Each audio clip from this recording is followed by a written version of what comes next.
request Sri Raghunandan Garu, MP of Medak District, to share few words with us. Over to you, sir.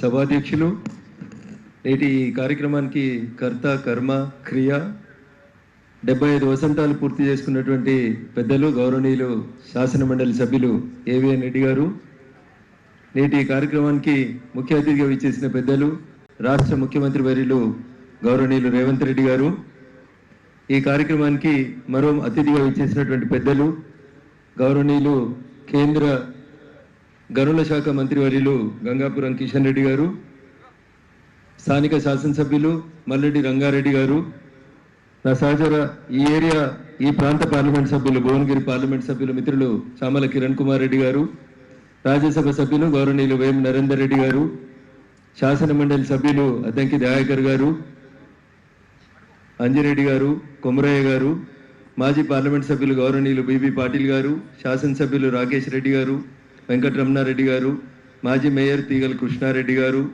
Dhanpal Suryanarayana గారు, శాసన మండలి chairman పెద్దలు గుత్తా సుఖేందర్ రెడ్డి గారు, వేదిక మీద ఉన్నటువంటి గౌరవ ప్రజాప్రతినిధులందరికీ, వేదిక ముందున్నటువంటి ఉపాధ్యాయుని సోదరిమణులకి, ప్రింట్ ఎలక్ట్రానిక్ మీడియా మిత్రులందరికీ కూడా ఈ సాయం సంధ్య వేళ ఏబిఎన్ రెడ్డి గారి 75వ జన్మదినోత్సవం సందర్భంగా వారికి మరొకసారి శుభాకాంక్షలు, అభినందనలు తెలియజేస్తూ, వారు నిండు 100 ఏళ్ళు అన్న నీ కష్టం ఐశ్వర్యం అన్నీ ఉన్నట్టున్నాయి, వాటన్నిటితో నిండు 100 ఏళ్ళు మానసిక ప్రశాంతతోటి మరింత మంది మంచి పౌరులని, భారత పౌరులని మరింత గొప్పగా తీర్చిదిద్దేటువంటి విద్యాసంస్థల్ని స్థాపించాలని, ఆల్రెడీ మీకు ఉన్నటువంటి పేరుని ఇంకా కొనసాగించాలని ఈ సందర్భంగా నేను భగవంతుని ప్రార్థిస్తా ఉన్నాను. Sound mind in sound body అంటాడు అరిస్టాటిల్.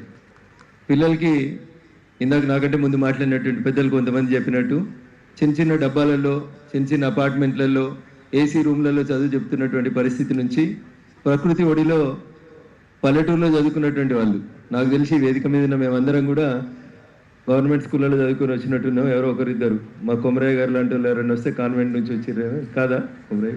దాదాపు వేదిక మీద ఉన్న మేమందరం కూడా చిన్నప్పుడు ఇట్లాంటి ఓపెన్ ప్లేస్ ఉన్నటువంటి గ్రౌండ్లలో చెట్ల కింద చదువుకొని వచ్చినాం. కానీ ఈరోజు విద్యారంగం లోపల అనేక మార్పులు వచ్చినాయి.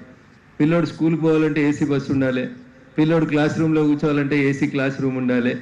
జస్ట్ లైక్ పోల్ట్రీ ఫామ్లో కోళ్ళను పెంచినట్టు మనం పిల్లల్ని పెంచేటువంటి పరిస్థితికి, దయనీయమైనటువంటి పరిస్థితికి మన విద్యా వ్యవస్థ దిగజారింది. మారుతున్నటువంటి కాలానికి అనుగుణంగా పిల్లలు మారాలని, పిల్లల యొక్క శారీరక దృఢత్వం పెరగాలని ఒక మంచి ఆలోచనతో, దూరదృష్టితో ఏవిఎన్ రెడ్డి గారు భాగ్యనగరానికి కొంచెం దూరమైనప్పటికీ కూడా ఒక మంచి కాన్సెప్ట్తో ఒక స్పోర్ట్స్ స్కూల్ని, అదే రకంగా బాయ్స్ అండ్ గర్ల్స్కి రెసిడెన్షియల్ స్కూల్ని ఇంత గొప్పగా నిర్మించి, ఇంత స్పేసియస్గా నిర్మించినందుకు నేను ప్రత్యేకంగా వారిని అభినందిస్తూ ఉన్నాను. ఏ దేశంలో అయినా విద్య, వైద్యం ఈ రెండు కాస్ట్లీగా అయిపోయినప్పుడు ప్రజలకు అనేక రకాలైనటువంటి ఇబ్బందులు వస్తూ ఉంటాయి. అందుకని ప్రభుత్వాలు పేదలకి విద్యను, వైద్యను ఉచితంగా అందించేటువంటి రీతి లోపల అడుగులు వేస్తున్నాయని ఆ సందర్భంగా భారత ప్రభుత్వాన్ని, ఇటు రాష్ట్ర ప్రభుత్వాన్ని ప్రత్యేకంగా నేను అభినందిస్తూ ఉన్నాను. ఇకపోతే వేదిక మీద చాలా మంది పెద్దలు ఉన్నారు, కానీ నా వృత్తి ఉపాధ్యాయ వృత్తి నుండి నేను రాజకీయాలకు వచ్చినటువంటి వ్యక్తిగా దాదాపు 1500 మంది నా ఎక్స్టెండెడ్ ఫ్యామిలీ ఉన్నారని చెప్పి ఏవిఎన్ రెడ్డి గారు చెప్పినారు. కాబట్టి మా ఉపాధ్యాయ మిత్రులందరికీ నాది ఒకటే ఒక విజ్ఞప్తి, దయచేసి అరిస్టాటిల్ చెప్పినట్టు సౌండ్ మైండ్ ఇన్ సౌండ్ బాడీతో పాటు స్వామి వివేకానంద గారు చెప్తారు, the destiny of a nation is decided in the 4 walls of classroom. ఏ దేశ భవిష్యత్తు అయినా తరగతి గది యొక్క 4 గోడల మధ్యలో నిర్మించబడుతుంది అని చెప్తారు. ఎవరైనా తప్పు చేశారు అనుకోరు పిల్లోడు, లేదా మేము తప్పు చేసినా ఎవడరా నీకు చదువు చెప్పినోడు అంటారు. కాబట్టి అందుకని చదువు చెప్పే మా సార్లందరికీ నేను సవినయంగా చేసేటువంటి విజ్ఞప్తి, the destiny of a nation is decided in the 4 walls of class room. ఎవరికైనా ఒక గురువు ఉంటాడు, ఆ గురువుని ఆదర్శంగా తీసుకునే విద్యార్థులు ఎదుగుతారు.